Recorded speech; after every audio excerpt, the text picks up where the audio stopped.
علامہ احمد رضا امجدی صاحب، پیغام اسلام عام کرنے کے لیے مکہ مکرمہ کی فتح کس قدر ضروری تھی؟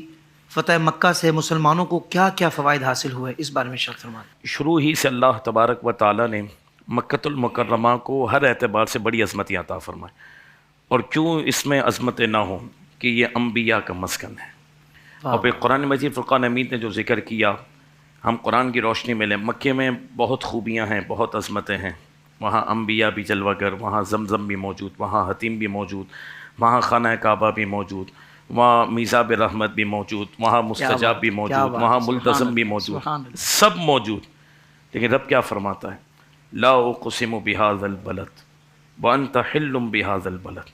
اے محبوب میں اس شہر پاک کی قسم اٹھاتا ہوں جی، تو کعبے کو دیکھ کر، زمزم کو دیکھ کر، مستجاب کو دیکھ کر، ملتزم کو دیکھ کر، صفا مروہ کو دیکھ کر، حجر اسود کو دیکھ کر میں قسم نہیں اٹھاتا۔ اللہ اکبر، حبیب اللہ میں اکبر۔ جو مکے کی قسم اٹھاتا ہوں وانت حل بہذا البلد، اس لیے کہ تو اس میں ہوا ہے۔ سبحان اللہ، سبحان اللہ۔ اور پھر حافظ صاحب دیکھیں، جب مکۃ المکرمہ فتح ہوا نا، تو اللہ کے محبوب صلی اللہ علیہ وسلم جب سن 8 ہجری میں مکۃ المکرمہ 10,000 کم و بیش صحابہ موجود تھے حضور کے، اور سرکار دو عالم صلی اللہ علیہ وسلم بڑی حکمت کے ساتھ اس میں تشریف لائے۔ اچھا، صحابہ کرام علیہم رضوان کو حضور نے حکم دیا تھا کہ تمہیں چاروں طرف سے مکے میں داخل ہونا ہے، تاکہ جو دشمنان اسلام ان پر رعب بھی طاری ہو۔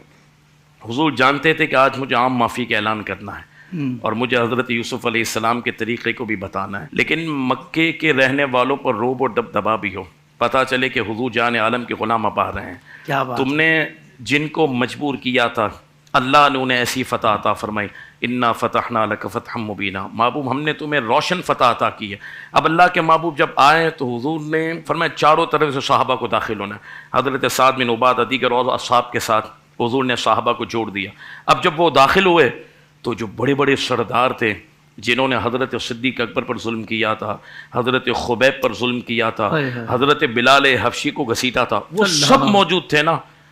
اب وہ کانپ گئے کہ ہم نے جن کو نکالا تھا اللہ نے انہیں ایسی عزتیں عطا فرمائی ہے، اور اتنے مختصر سے عرصے کے اندر۔ جی، کیونکہ اللہ کے محبوب صلی اللہ علیہ وسلم حافظ صاحب جب مدینہ پاک پہنچے نا، اور سرکار نے جب مدینے میں اسلامی ریاست کو قائم کیا، اسٹیٹ بنائے، تو صحابہ یقین مانے ایک دن میں سکون سے نہیں بیٹھے، صحابہ صرف کام کرتے رہے، اسلام کے پیغام کو عام کرتے رہے۔ تو اللہ نے پھر ان 8 سالوں کے مختصر سے عرصے میں وہ نتیجہ دیا، فرمایا جس شہر سے تمہیں بے دخل کیا تھا اسی شہر میں ہم تمہیں ایسی فتح عطا کریں گے کہ فتح مکہ کے بعد آج تک اسلام کو کسی نے ترقی سے روک نہیں سکا ہے۔ واہ واہ واہ واہ! فتح مکہ کے بعد اسلام کو اللہ نے وہ ترقی دی ہے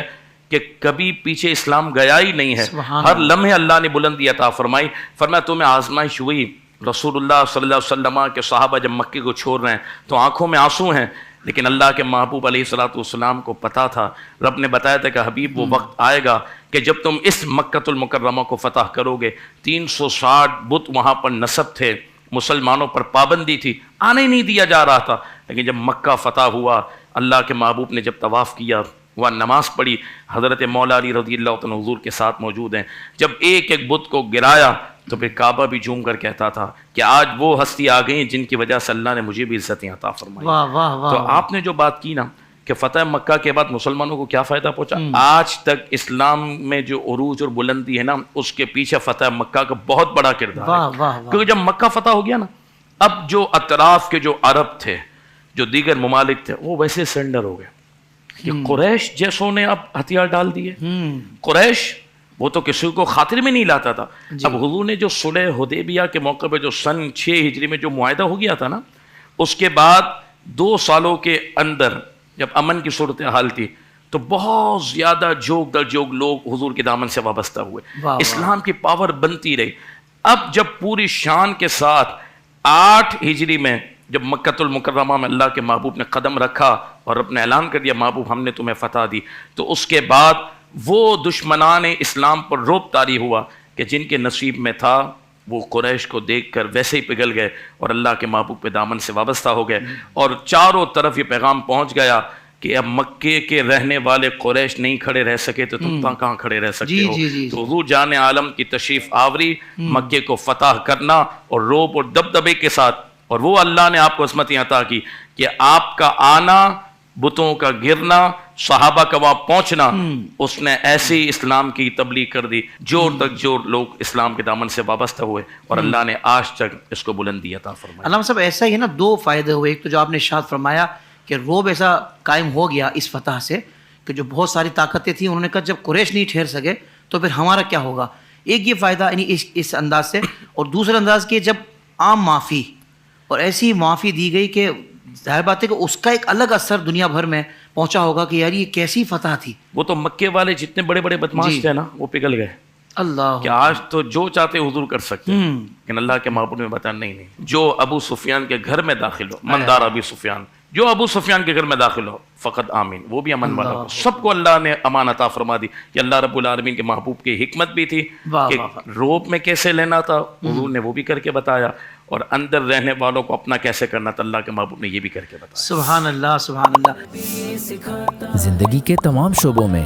دینی رہنمائی حاصل کرنے اور آخرت کو بہتر کرنے کے لیے ہمارے YouTube channel Islamic digital studio کو سبسکرائب کر لیں اور بیل آئیکن بھی پریس کر لیں۔ قرآن سے بھی ملاتا ہے ہمارا